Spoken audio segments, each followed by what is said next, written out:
j'abandonne tout ce que j'appelle mien. Oh, ne permets à personne, Seigneur, d'en reprendre rien.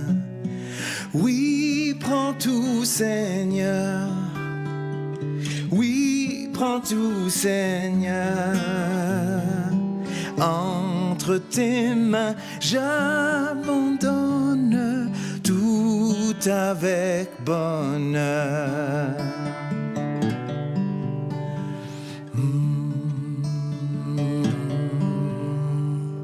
Je n'ai pas peur de te suivre sur le chemin de la croix.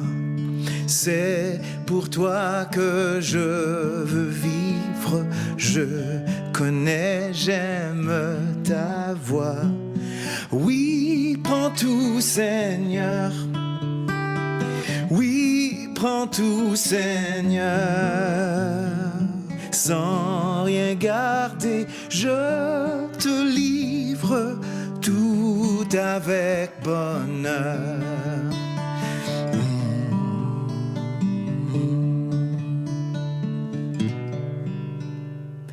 Tu connais mieux que moi-même tous les besoins de mon cœur. Et pour mon bonheur suprême, tu peux me rendre vainqueur. Oui, prends tout, Seigneur. Oui, prends tout, Seigneur. Je ne vis plus pour moi-même, mais pour mon Sauveur.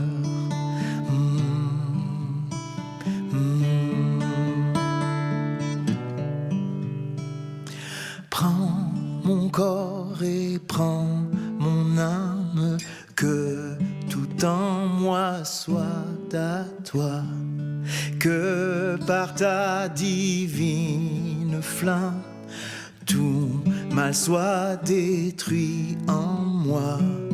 Oui, prends tout, Seigneur. Oui, prends tout, Seigneur. Prends mon corps et prends mon âme, règne sur mon cœur. Oui, prends tout, Seigneur. Oui, prends tout, Seigneur. Prends mon corps et prends mon âme, règne sur mon cœur.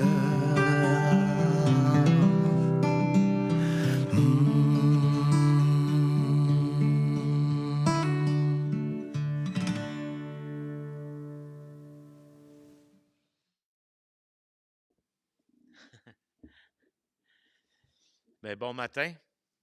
Ce matin, on poursuit notre série dans l'Épître aux Hébreux. Et je ne sais pas si on va avoir beaucoup de monde en ligne parce qu'il n'y a pas beaucoup de monde en présence, que ce soit par la maladie ou les voyages. Euh, on a beaucoup de gens qui ne sont pas présents ce matin, mais on est quand même quelques-uns qui vont pouvoir prendre un temps, étudier la parole de Dieu. Puis ceux qui ne peuvent pas, ben, on est toujours en ligne et à ce moment-là, rattraper.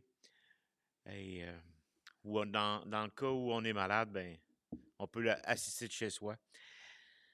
Euh, un des constats du Québec des dernières décennies, c'est que ça nous montre que les Québécois ont non seulement rejeté en majorité la religion et ses prêtres et tout le système de prêtrise de la religion, mais a aussi rejeté Dieu et Jésus.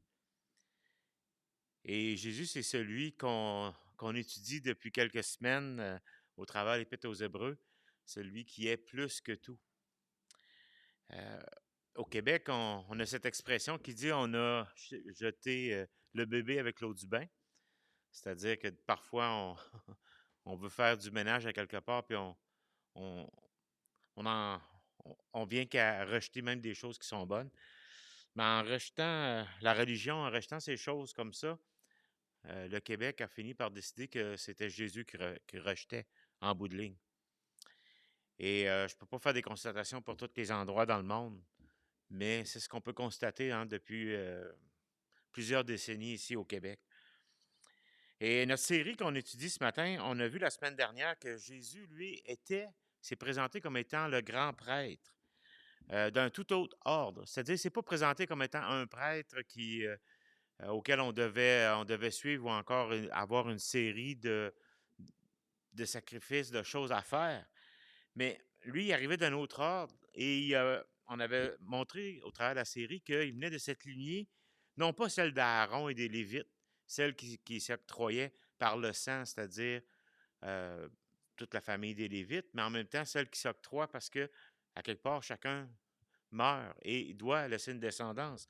Mais Jésus venait de celle de Melchisédek, celle qui avait été promise par Dieu à Abraham, mais Melchisédek était celui que Abraham avait donné la dîme, avait rencontré qui était un roi, un prêtre aussi en même temps, quelque chose qui était de toute façon interdit dans la loi. Mais de ce fait, Jésus lui a accompli la loi et il a offert la grâce. Le roi David, inspiré par Dieu dans le psaume 110, on avait vu que lui il affirme que suite au système de prêtrise qu'il voyait selon la loi, parce que David avait aussi contribué à installer, il y avait le tabernacle qui était là, mais il avait aussi procuré beaucoup de matériaux afin que, éventuellement, le temple se construise sous Salomon, son fils. Mais il avait dit prophétiquement, avec le psaume 110, qu'il viendrait un autre prêtre et que celui-là serait nommé par Dieu lui-même selon sa promesse. Et donc, le signe de cette nouvelle alliance serait l'accomplissement de la loi et la grâce qui sera offerte à toutes les nations. En deuxième partie, aujourd'hui, c'est ce qu'on va voir, c'est-à-dire au chapitre 7, des versets 20 à 28. On va voir de plus près le pourquoi c'est Jésus qui est ce grand prêtre. C'est Jésus qui est l'accomplissement de cette promesse. C'est Jésus qui a été envoyé du Père pour venir sur cette terre, pour accomplir la loi, non pas l'abolir, mais l'accomplir et ainsi offrir sa grâce. Vous pouvez tourner dans Hébreux chapitre 7 à partir du verset 20. On va lire 20 à 22 parce qu'il y a quelques raisons pourquoi que Jésus est le grand prêtre et celui de la promesse. Et la première raison, c'est que Jésus, il est garant de la promesse. Tu peux mettre le... Jésus est celui qui est garant de la promesse, c'est-à-dire celui qui... Un autre synonyme pour garant, c'est une caution. Et c'est ce qu'on va voir dans quelques instants. On va lire les deux premiers versets, c'est-à-dire le verset 22, les trois premiers, 20, 21 et 22 du chapitre 7. Ceux qui sont là, vous pouvez lire avec moi. Et cela n'a pas eu lieu sans serment ou sans promesse, car les Lévites sont devenus sacrificateurs sans serment. Mais Jésus l'est devenu avec serment par celui qui a dit, le Seigneur a jugé et il ne se repentira pas. Tu es sacrificateur pour toujours selon l'ordre de Melchisédek. Jésus est par cela même le garant d'une alliance plus excellente. Seigneur, au travers de ces textes, on veut juste comprendre, on veut juste saisir toute ta grandeur, combien tu es grand, combien tu es celui qui est venu apporter cette grâce qu'on veut vivre aujourd'hui, combien tu es celui qui a accompli la loi et qu'aujourd'hui, on a cet accès auprès du Père. Au travers de ces textes, Seigneur, que tu puisses nous guider, puis que ça puisse avoir des implications dans chacune de nos vies. Dans le beau nom de Jésus-Christ, que nous te prions. Amen.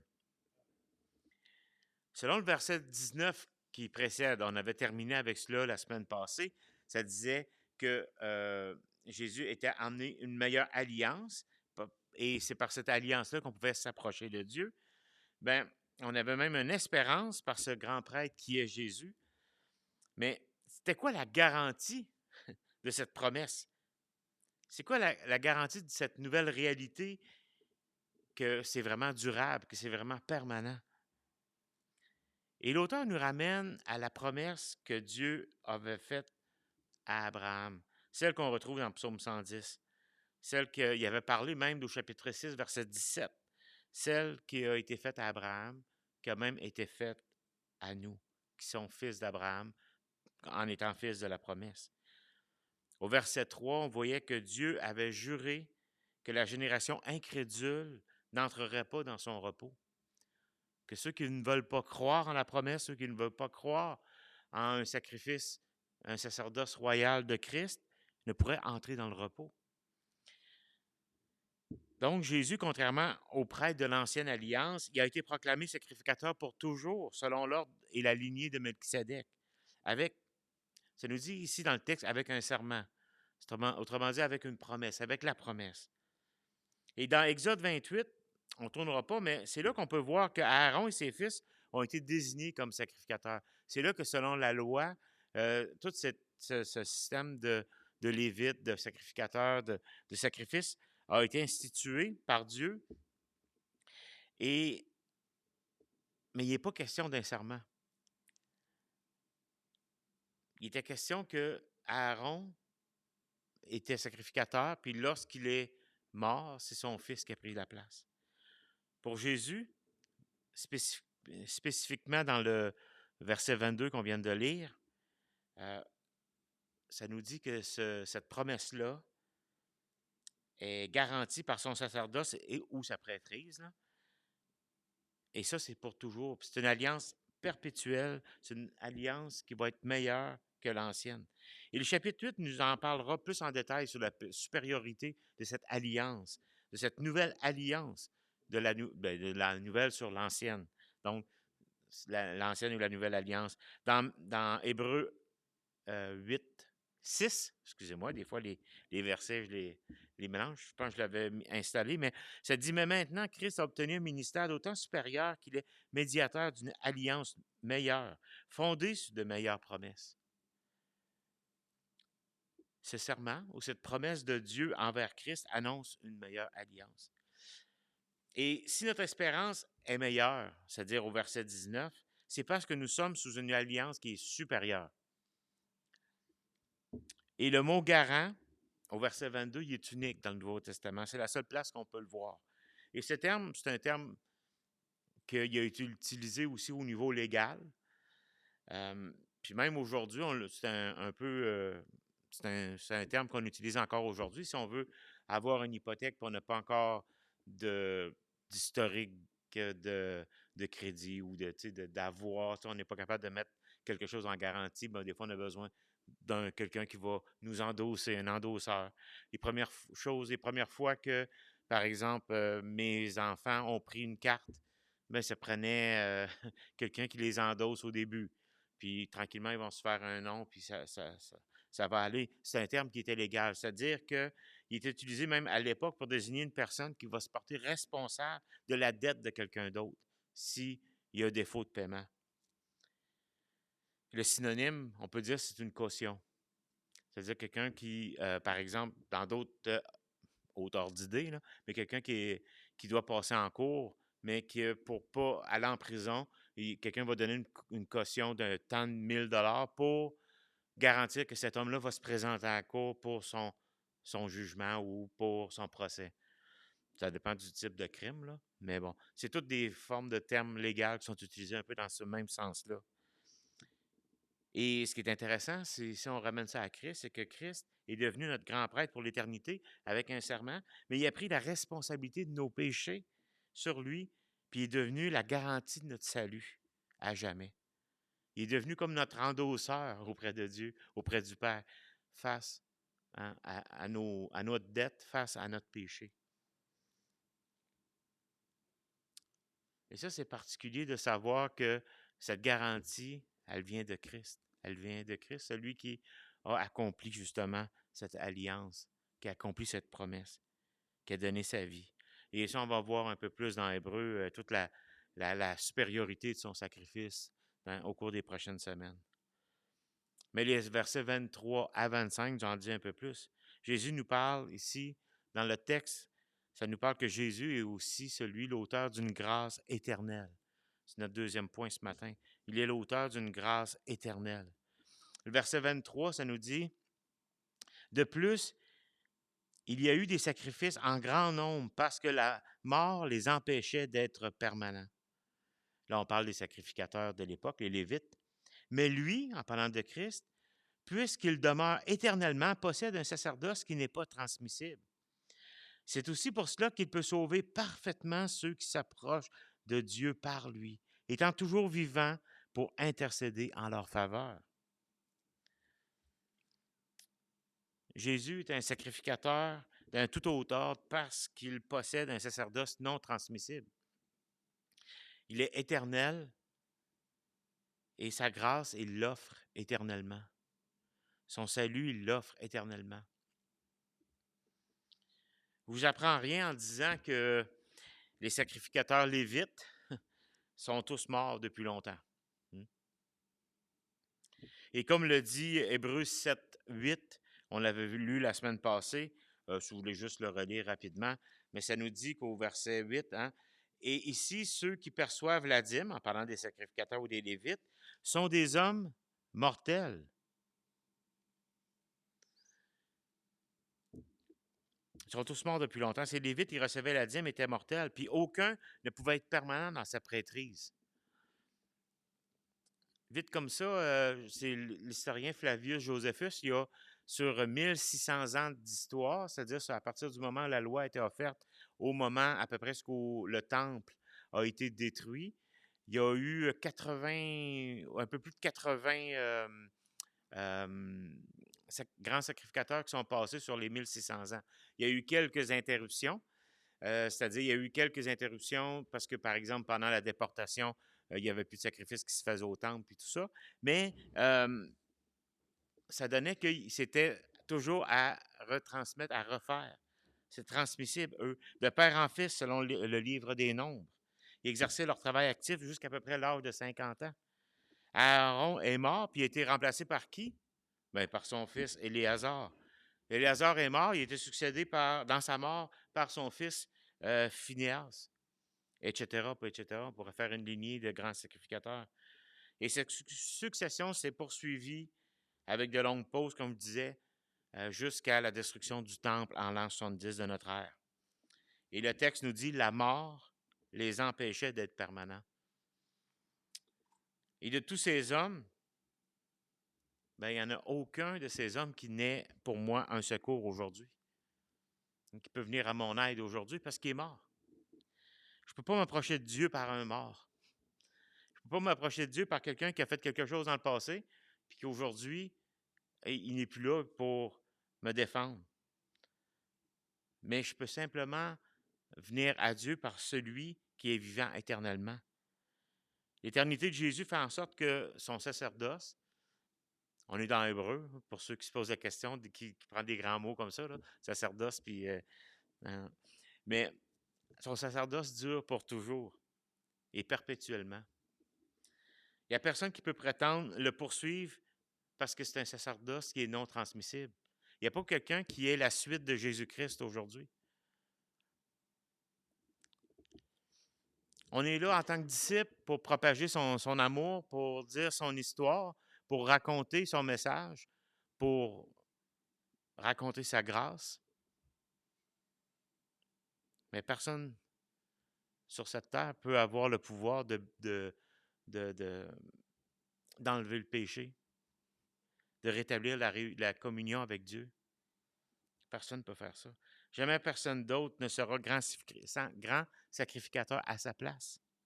C'est pourquoi il y a toute la puissance pour sauver parfaitement ceux qui s'approchent de lui, comme dit le verset 25.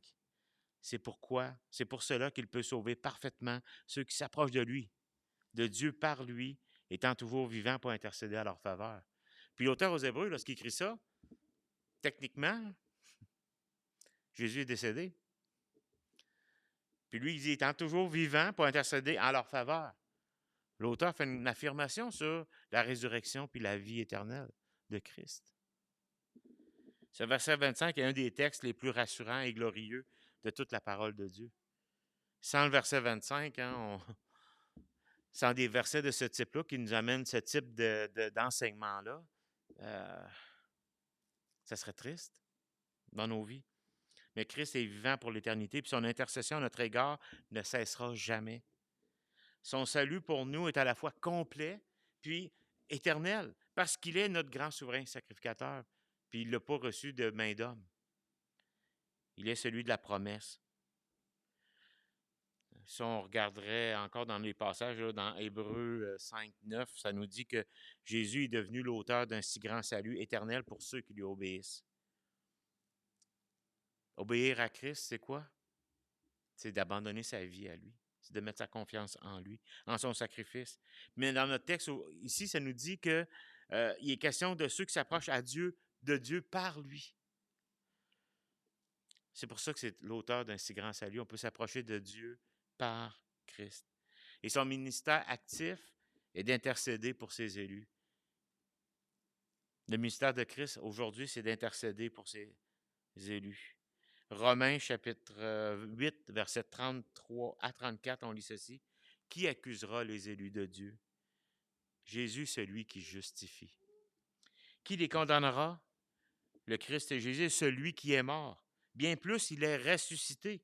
Il est à la droite de Dieu, puis il intercède pour nous. » Et ça, l'auteur aux Hébreux, il croyait fermement. Parce qu'il dit, étant toujours vivant, il peut intercéder en leur faveur ou en notre faveur. Son ministère actif, son ministère de Jésus, c'est d'intercéder pour nous. On a un grand besoin continuel d'intercession. Parce que sans cette intercession de Christ, il nous serait impossible de persévérer dans la foi. Il y a un auteur qui s'appelle Louis Berkhof, c'est un théologien. Il a écrit ceci, puis là, je vais vous le lire, là, mais c'est un livre qui s'appelle La théologie systématique, écrit par Louis Berkhof. Il dit ces paroles consolantes au sujet de l'intercession de Christ pour nous. Il dit ceci. Il est presque aussi compliqué qu'hébreu. C'est une pensée réconfortante que le Christ prie pour nous.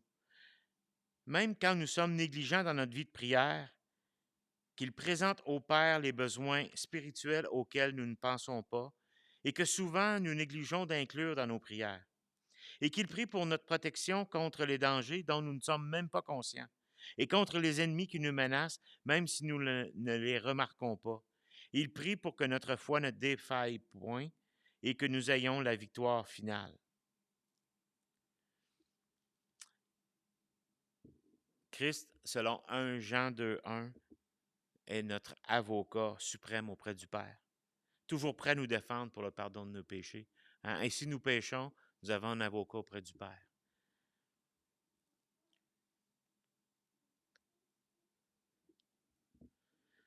Jésus est venu nous offrir une grâce qui est éternelle, une grâce qui dépasse simplement juste le salut. C'est une grâce qui intercède pour nous puis qui nous permet de persévérer jusqu'à la fin. Mais on persévère parce qu'il intercède pour nous. Ce qui nous amène au dernier point qu'on voit dans les versets 26 à 28, c'est que Jésus est notre sacrificateur, mais aussi le sacrifice parfait. Comment j'ai écrit ça? Sacrificateur et sacrifice parfait, OK. Il est notre sacrificateur, mais aussi le sacrifice parfait. Lisons les versets 26 à 28. Il nous convenait, en effet, d'avoir un souverain sacrificateur comme lui, saint, innocent, sans tache, séparé des pécheurs et plus élevé que les cieux, qui n'a pas besoin, comme les souverains sacrificateurs, d'offrir chaque jour des sacrifices, d'abord pour ses propres péchés, ensuite pour ceux du peuple, car ceci il l'a fait une fois pour toutes en s'offrant lui-même. En effet, la loi établit souverain sacrificateur des hommes sujets à la faiblesse. Mais la parole du serment qui a été fait après la loi établit le Fils qui est parfait pour l'éternité. À la fin de ce chapitre 7, c'est une belle description de la nature de notre souverain sacrificateur et comment il a répondu à notre besoin le plus grand. Jésus est devenu tel un souverain sacrificateur parce qu'il avait à cœur toi et moi. Il avait à cœur, il nous aimait, puis il a fait ça pour nous. Quel humain est saint, innocent, immaculé, séparé des pécheurs et plus élevé que les cieux? Quel être humain comme ça? Hébreux 4,15, je crois que je l'ai mis. Ça dit, car nous n'avons pas un souverain sacrificateur qui ne puisse compatir à nos faiblesses. Au contraire, il a été tenté comme nous en toutes choses sans commettre de péché. Il a tout fait ça parce qu'il nous aimait. Mais il est saint dans sa nature puis dans sa conduite. Il est libre de tout péché. Libre de tout péché, ça veut dire, c'est pas dans le sens qu'il est libre des comètes, c'est qu'il n'est pas soumis à l'esclavage du péché comme nous. Il est libre de toute faute, il s'écarte du mal, il est intègre, ça nous dit immaculé, donc aucun reproche possible, puis parfaitement pur. C'est toute une description du Fils de Dieu, de Jésus. Pour porter les péchés de pécheurs et offrir un sacrifice en leur faveur, il fallait un sacrifice parfait.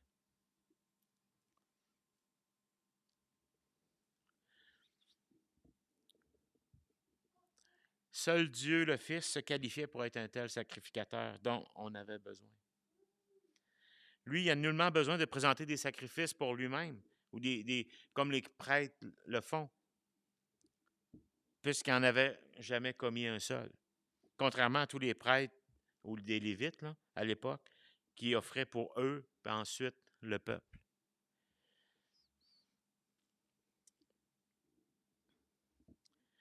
C'est pour ça qu'on dit que le grand berger, le bon berger, c'est Christ. Il a établi des hommes sur son Église. Mais ces hommes doivent regarder à lui, d'avoir le regard vers lui. Parce que peu importe dans sa grâce qu'il décide d'utiliser, c'est encore des êtres humains qui ont besoin de Christ.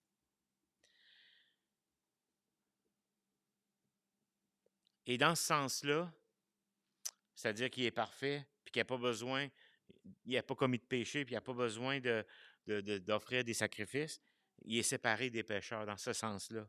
Non pas dans le sens d'indifférence, mais dans le sens qu'il est différent de nous. Il n'est pas de la même nature que nous. Lui, il est divin.